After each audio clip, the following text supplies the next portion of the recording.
बिस्मिल्लाहिर्रहमानिर्रहीम। अस्सलाम वालेकुम। मैं हूं मोहम्मद फरहान खान अब्बासी। आज हम देखेंगे जी पब्लिक एडमिनिस्ट्रेशन। बहुत इंपॉर्टेंट सब्जेक्ट है।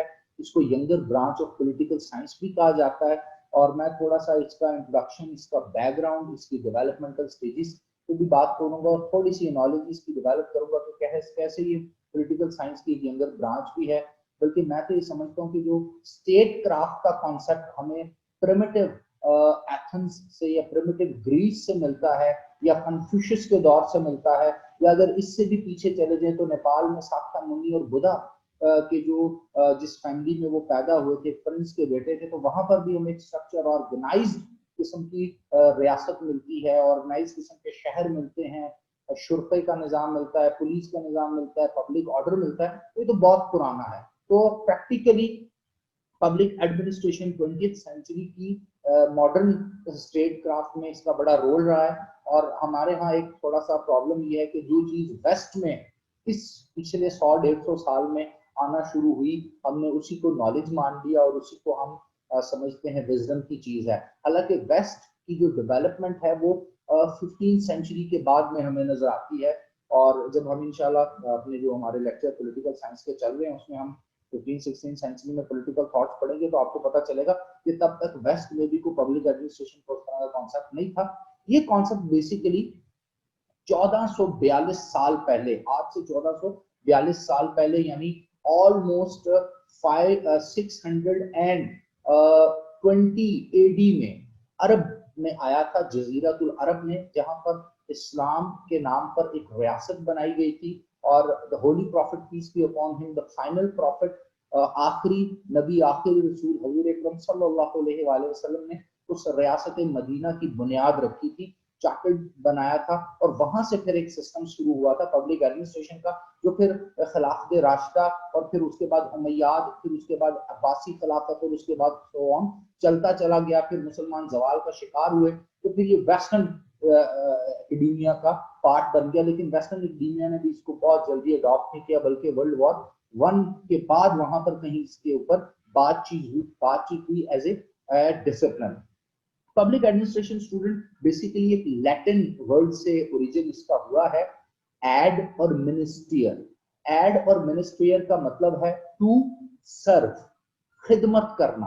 तो पब्लिक का मतलब मैसेज होते हैं, तो पब्लिक एडमिनिस्ट्रेशन का मतलब है मैसेज की खिदमत करना, अवाम की खिदमत करना। सवाल ये पैदा होता है कि अवाम की खिदमत का कॉन्सेप्ट कहां से आया।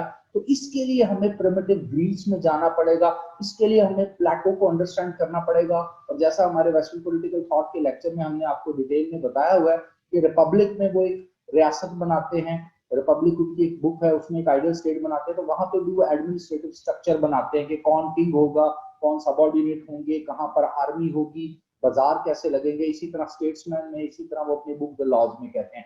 उनके बाद फिर अरिस्टोटल पब्लिक एडमिनिस्ट्रेशन पे बहुत ज्यादा बात करते हैं, और अरिस्टोटल की तो इतनी ज्यादा कंट्रीब्यूशन है कि अरिस्टोटल ने अपनी ही जिंदगी में 150 सिटी स्टेट्स, छोटी छोटी जो जजीरे सिटी स्टेट्स उस वक्त बीच में हुआ करती थी, उन 150 सिटी स्टेट्स का जो कॉन्स्टिट्यूशनल स्ट्रक्चर है, कैसे आइनसाजी होती है, कैसे वहां पे इदारे काम करते हैं, कैसे वहां पब्लिक एडमिनिस्ट्रेशन होती है, उसका नॉलेज शेयर किया हुआ है। और उसके बाद फिर आप इस्लामिक एक बहुत बड़ा दौर आ जाता है, और प्रैक्टिकली इस्लामिक जो एम्पायर बनी है 3 बर्रे आजमों पे, पब्लिक एडमिनिस्ट्रेशन वहीं पर थी। और यही वजह है कि कई हजार साल से जो पर्शियन यूनिवर्सिटीज थी, फारस की यूनिवर्सिटीज थी, वहां पे पब्लिक एडमिनिस्ट्रेशन का सब्जेक्ट पढ़ाया जाता था।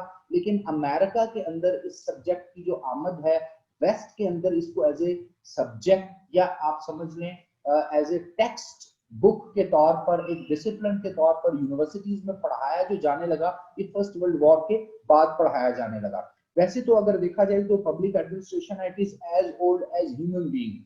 बेशक इंसान केव में रहता है, बेशक ट्राइब में रहता है, तो ट्राइब चीफ्स हुआ करते थे, तो तब भी कहीं ना कहीं सिस्टम एडमिनिस्ट्रेट हो रहा था, सर्विस ऑफ द पीपल हो रही थी। ट्राइब में से किसी एक को ट्राइब चीफ बनाया जाता था, किसी एक के पास अकाउंट्स यानी कैश, या आप समझ लो उस वक्त के फाइनेंस होते थे। कोई एक जो होता था उस वक्त, कौन शिकार करने जाएगा, कौन जानवरों के जिस्मों की खालों से औजार बनाएगा, कौन घर तामीर करेगा, कौन फसलें उगाएगा, कौन रखवाली करेगा, कौन जो रेवड़ हैं या शेफहर्ड है या जो बकरियां हैं कौन वो चराएगा। तो इसकी डिस्ट्रीब्यूशन ऑफ लेबर पहले से इंसान की जिंदगी में प्रिमिटिव दौर से चली आ रही है। लेकिन प्रैक्टिकली जो फर्स्ट वर्ल्ड वॉर है उसके बाद से इसके ऊपर काम होना शुरू हुआ।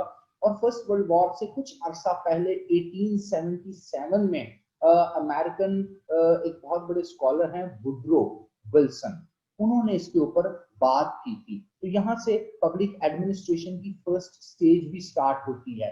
यानी वुड्रो विल्सन ने 1887 में एक ऐसे लिखा था द स्टडी ऑफ एडमिनिस्ट्रेशन, और ये एक अखबार में छपा। और उसके बाद बड़ी ही ज्यादा इंपॉर्टेंस इसको दी गई कि एडमिनिस्ट्रेशन किस तरह किया जाए। वुड्रो विल्सन ने अपने essays the study of administration 1887 में किस चीज पे बात की थी। वुड्रो विल्सन का कहना यह था कि जो एडमिनिस्ट्रेशन है और जो पॉलिटिक्स है इसमें डाइकोटमी होनी चाहिए।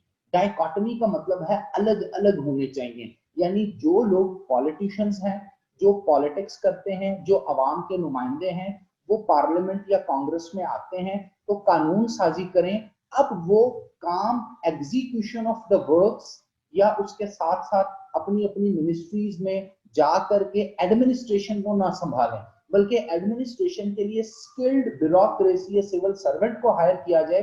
पॉलिसी मेकर या पॉलिटिशियंस का काम पॉलिसी बनाना और कानून साजी है, और जो पब्लिक एडमिनिस्ट्रेशन यानी लोगों तक उसके समरात पहुंचाना है वो ब्यूरोक्रेसी यानी सिविल सर्वेंट का काम है। और ये बहुत तहलका देने वाली बात थी उस वक्त, जबकि जो पॉलिटिशियंस थे, नई नई डेमोक्रेटिक वैल्यूज आई थी और एक बहुत से ममालिक में तो मोनार्की भी चल रही थी। इवन कि हम ये भी जानते हैं कि कॉलोनियल एरा भी चल रहा था। तो बड़ा अजीब सा लग रहा था उस वक्त कि कैसे ये हो सकता है कि एक अलग ब्रांच ऑफ एग्जीक्यूटिव होनी चाहिए, एक अलग ब्रांच ऑफ सिविल सर्वेंट्स होनी चाहिए जो ये काम करेगी। तो वुड्रो विल्सन ने कहा था कि जो लोग हैं, अवाम हैं, उसमें और हुकूमत के मामलात चलाने वाले पॉलिटिशियन या फैसला साजी करने वाले, पॉलिसी मेकिंग करने वाले लोगों के दरमियान में ब्रिज होना चाहिए, ताकि लोगों की राय क्या है, लोग किस चीज को पसंद करते हैं, लोगों के इंटरेस्ट में कौन से कवानीन हैं और लोगों की अपनी बेनिफिट और वेलफेयर किस चीज में है।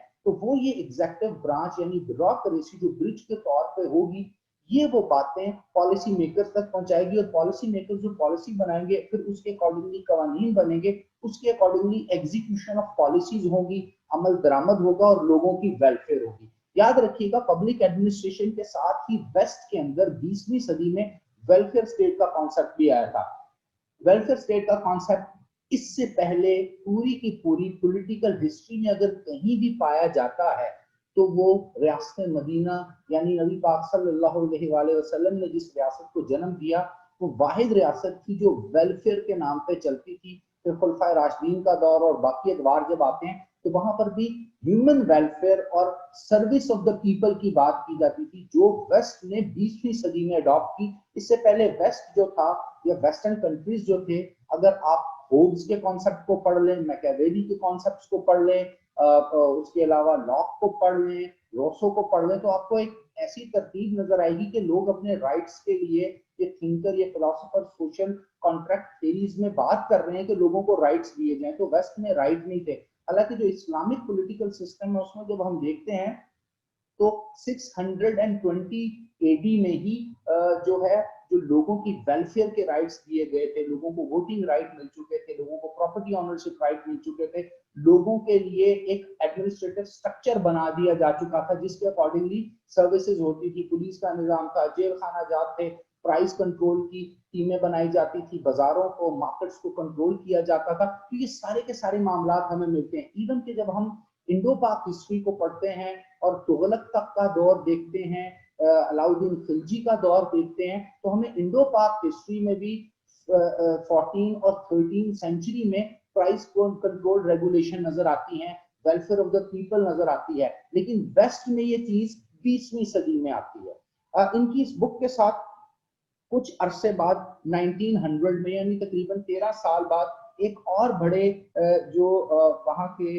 फिलोसोफर थे जिनका नाम गुडनाउ है, यूनाइटेड स्टेट ऑफ अमेरिका में, इन्होंने एक अपनी बुक पब्लिश की पॉलिटिक्स एंड एडमिनिस्ट्रेशन, और इन्होंने रीइंफोर्स किया वुड्रो विल्सन के कॉन्सेप्ट डाइकोटमी ऑफ पावर का, यानी डाइकोटमी होनी चाहिए एडमिनिस्ट्रेशन और पॉलिटिशियंस के दरमियान। तो इसकी इन्होंने दोबारा रीइंफोर्समेंट की और फिर इन्होंने कहा कि politics has to do with policies और expression of the state will and the administration has to do with the execution of the policies.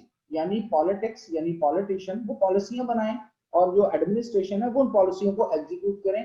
ना एडमिनिस्ट्रेशन पॉलिटिक्स में जाए और ना पॉलिटिशियंस एडमिनिस्ट्रेशन के काम में आए, तो दोनों एक दूसरे के काम में दखल अंदाजी न करें। ये पहली स्टेज फिर चलती चली जाती है और पहली दफा अमेरिका के अंदर एक बुक पब्लिश होती है, first step book introduction to the study of public administration 1926, यानी फर्स्ट वर्ल्ड वॉर के बाद एल.डी. वाइट इस बुक को लिखते हैं और यहां से वेस्टर्न और अमेरिकन पब्लिक एडमिनिस्ट्रेशन के एकेडेमिया यानी education as a system as an discipline यहाँ पर काम शुरू होता है कि पब्लिक एडमिनिस्ट्रेशन के ऊपर भी पढ़ाई होनी चाहिए, एकेडमिक डिसिप्लिन बनना चाहिए और इस तरह से पब्लिक एडमिनिस्ट्रेशन मशीनरी बनानी चाहिए जिसके तहत फिर निजाम चले, क्योंकि public administration to serve the people, लोगों और मैसेज की वेलफेयर की जाए। तो ये एक discipline he welfare of the people के लिए बनाया गया था। तो फिर अमेरिका ने इसको अडॉप्ट किया। सेकंड स्टेज तब स्टार्ट होती है जब वो जो टेंडेंसी है डाइकोटमी ऑफ पावर की, यानी पॉलिटिको एडमिनिस्ट्रेटिव डाइकोटमी, इस पे जोर दिया जाता है कि किसी तरह भी पॉलिटिक्स या पॉलिटिशियंस या पॉलिसी मेकर एडमिनिस्ट्रेटिव कामों पे इन्फ्लुएंस ना करें और किसी तरह से भी जो एडमिनिस्ट्रेशन है, जो आपका सिविल सर्वेंट है या जो आपकी जुडिशरी है, वो किसी तरह से भी जो एग्जीक्यूटिव इंस्टीट्यूशन पार्लियामेंट है उनके कामों में दखल अंदाजी नहीं करेंगी। क्यों? क्योंकि दोनों के अलग अलग टास्क हैं, दोनों की अलग अलग स्पेशलिटी है और दोनों का मकसद वेलफेयर ऑफ द पीपल है। सेकंड स्टेज में हमारे सामने दो बड़े नाम आते हैं। एक नाम आता है लूथर गॉलिक और दूसरा अर्बिट का।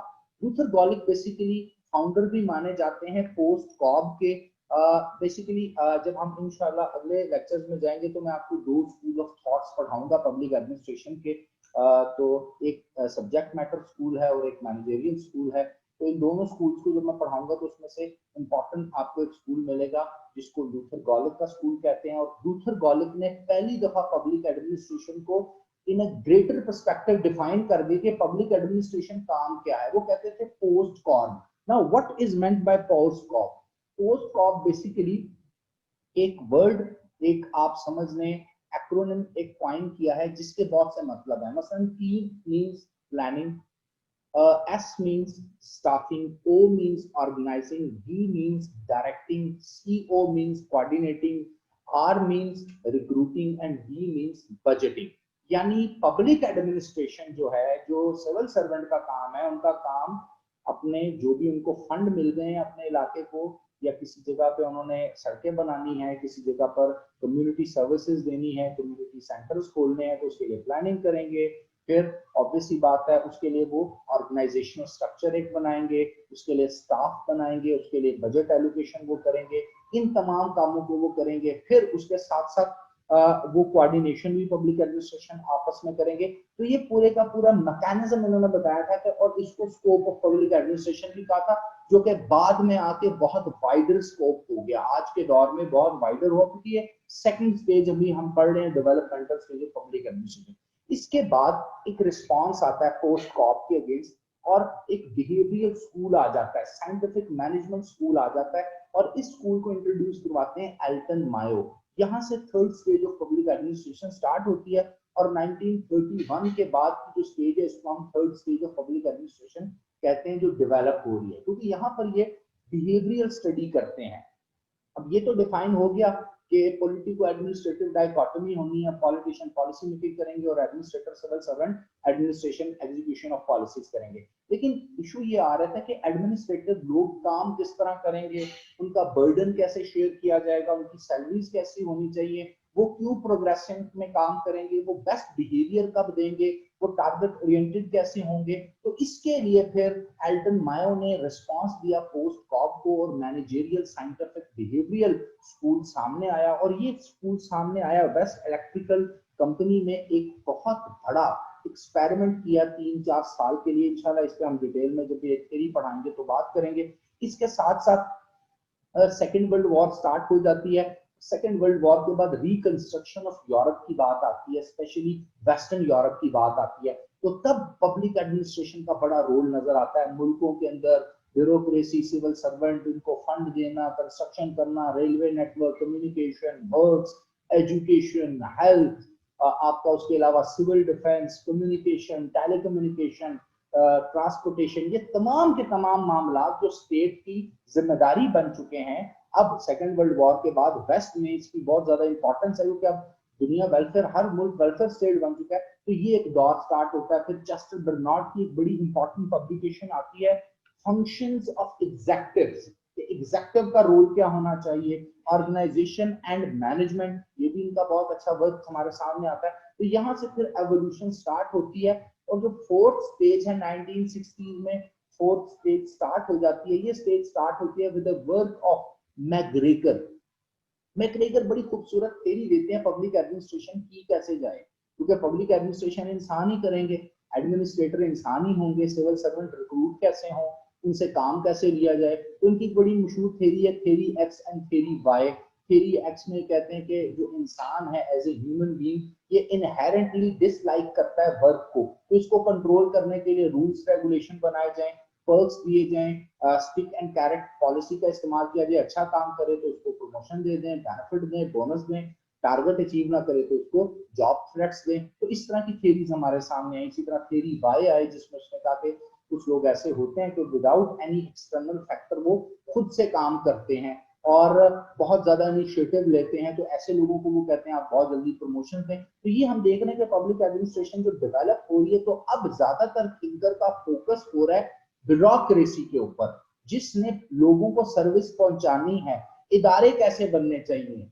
लोगों के बिहेवियर कैसे होने चाहिए, एम्प्लॉय ट्रेनिंग सेशंस कैसे होने चाहिए, एम्प्लॉय से बेहतरीन प्रोडक्टिविटी कैसे लेनी चाहिए, और अगर आपने कोई काम करना है तो उसके लिए कितने इदारे बनाने हैं, क्या अलग अलग ब्रांच गवर्नमेंट की हो या वन विंडो ऑपरेशन कर दिया जाए। फिर आहिस्ता आहिस्ता आपने देखा टेक्नोलॉजी आती गई, एडवांसमेंट होती गई, और फिफ्थ स्टेज आ गई। और फिफ्थ स्टेज में न्यू पब्लिक मैनेजमेंट की बात हुई, नए तरीके दरियाफ्त कर लिए गए और नए तरीकों से ट्रेनिंग्स करना शुरू कर दी गई, पुराने तजर्बों से सीखा गया।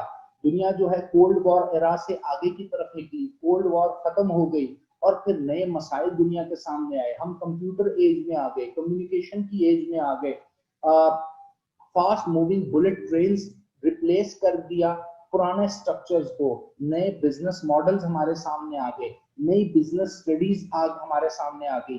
जिस तरह पब्लिक ऑर्गेनाइजेशंस थी, अब प्राइवेट ऑर्गेनाइजेशंस भी सामने आ गई।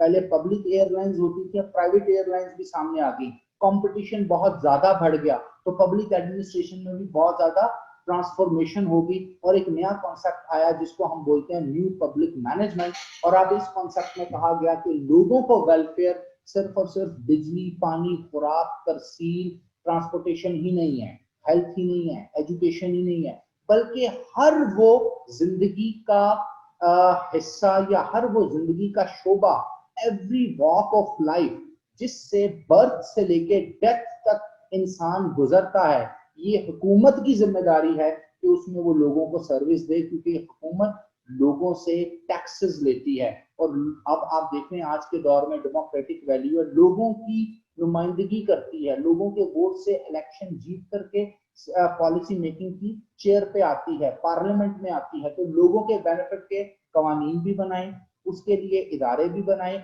उन इदारों को रेगुलेट करने के लिए, मॉनिटर करने के लिए भी इदारे बनाए, यानी उनकी भी अकाउंटेबिलिटी की जाए, इंटरनल अकाउंटेबिलिटी भी, एक्सटर्नल अकाउंटेबिलिटी भी, यूज ऑफ कंप्यूटर टेक्नोलॉजी भी किया जाए, यूज ऑफ इंटरनेट भी किया जाए। तो आज के दौर में हम सेफ सिटी प्रोजेक्ट जो देख रहे हैं, ये पब्लिक एडमिनिस्ट्रेशन की बहुत बड़ी अचीवमेंट है। आज के दौर में हम जो लेटेस्ट कंप्यूटराइज्ड सिस्टम देख रहे हैं, टैक्स कलेक्शन का, रेवेन्यू कलेक्शन के सिस्टम्स हम देख रहे हैं, ऑनलाइन रिक्रूटमेंट सिस्टम हम देख रहे हैं, जितनी भी पब्लिक सेक्टर एजेंसीज हैं, चाहे फेडरल पब्लिक सर्विस कमीशन है, प्रोविंशियल पब्लिक सर्विस कमीशन है, वो ऑनलाइन रिक्रूटमेंट करती हैं। आज इस वक्त पैंडेमिक कोविड के दौर में ऑनलाइन एजुकेशन देख रहे हैं, ऑनलाइन मीटिंग्स देख रहे हैं, ऑनलाइन कॉन्फ्रेंसेस देख रहे हैं। ये सब कुछ क्यों हो रहा है? ये एडवांसमेंट है पब्लिक एडमिनिस्ट्रेशन की, और न्यू पब्लिक मैनेजमेंट या न्यू पब्लिक एडमिनिस्ट्रेशन इसी को कहते हैं। आज के दौर में जो लेटेस्ट 6 स्टेज है, फाइनल स्टेज है पब्लिक एडमिनिस्ट्रेशन की, इसको advance stage of public administration भी कहते हैं। और ये कहते हैं कि इसमें RVEC का बड़ा रोल है। R for relevance, V for value, E for equity and C for change। अब RVEC क्या है?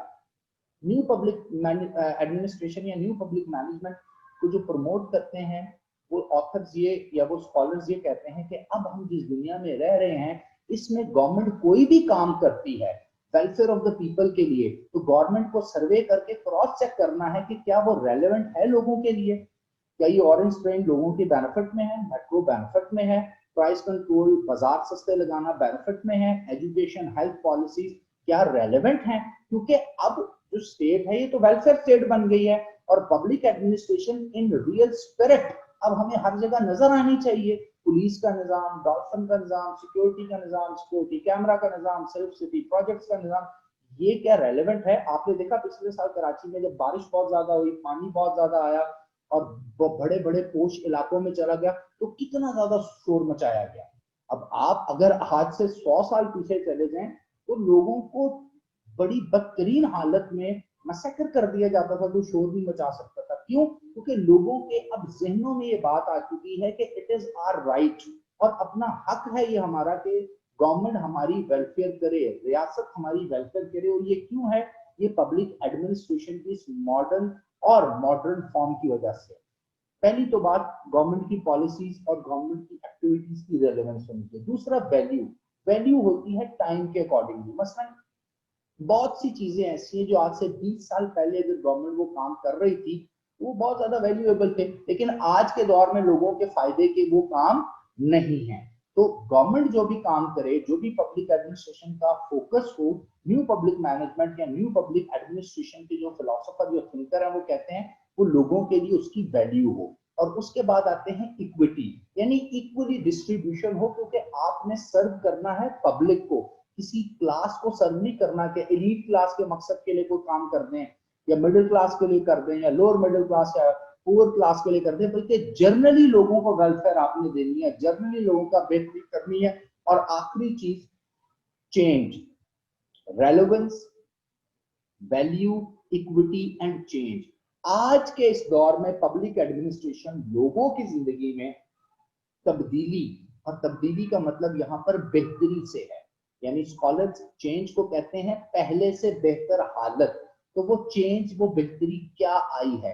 तो ये बेसिकली 5-6 इंपॉर्टेंट डेवलपमेंटल स्टेजेस हैं पब्लिक एडमिनिस्ट्रेशन की। नेक्स्ट लेक्चर में इंशाल्लाह ताला हम बिल्कुल बिगिनिंग से इसको कॉन्सेप्ट को अंडरस्टैंड करेंगे, पब्लिक एडमिनिस्ट्रेशन का स्कोप भी आपके साथ डिस्कस करेंगे। और 2 इंपॉर्टेंट मैंने आपको स्कूल्स बताए हैं, एक मैनेजेरियल स्कूल है और एक सब्जेक्ट मैटर स्कूल है। इन दोनों को हम अंडरस्टैंड करेंगे नेक्स्ट लेक्चर में।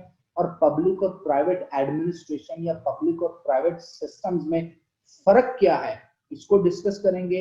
और पब्लिक प्राइवेट पार्टनरशिप किसको कहते हैं इसको डिस्कस करेंगे। इन तमाम चीजों के साथ इंशाल्लाह कुछ थ्योरीज भी बड़ी इंपॉर्टेंट है जो हम डिस्कस करेंगे। और हमारी कोशिश ये होगी कि हम अपना पब्लिक एडमिनिस्ट्रेशन का जो ये सेशंस हमारे चल रहे हैं इसमें ज्यादा से ज्यादा कॉन्सेप्चुअल अंडरस्टैंडिंग करें, क्योंकि जो एग्जाम होता है चाहे पॉलिटिकल साइंस का हो, चाहे international law, public administration, sociology या उसके साथ साथ आपका इंटरनेशनल रिलेशन, तो इसमें कॉन्सेप्चुअल अंडरस्टैंडिंग अगर आपकी है तो आपने लिखना खुद से होता है, रिप्रोड्यूस खुद से करना होता है। असल प्रॉब्लम आती है कि आपको थ्योरेटिकल पर्सपेक्टिव समझ आना चाहिए और उस बेसिक टर्म की कॉन्सेप्चुअलाइजेशन होनी चाहिए और हिस्टोरिकल फैक्टर पता होने चाहिए कि ये काम हो क्यों रहा है। जिस तरह अभी हमने RVEC, रेलेवेंस, वैल्यू, इक्विटी और चेंज के बारे में देखा, तो आज का दौर ही ऐसा है जहां RVEC से ही चीजें चलेंगी और यही बेसिक पर्पस और फिलॉसफी है न्यू पब्लिक मैनेजमेंट की। आज के लेक्चर के लिए इतना ही जी। Wish you best of luck, thank you very much, अल्लाह हाफिज।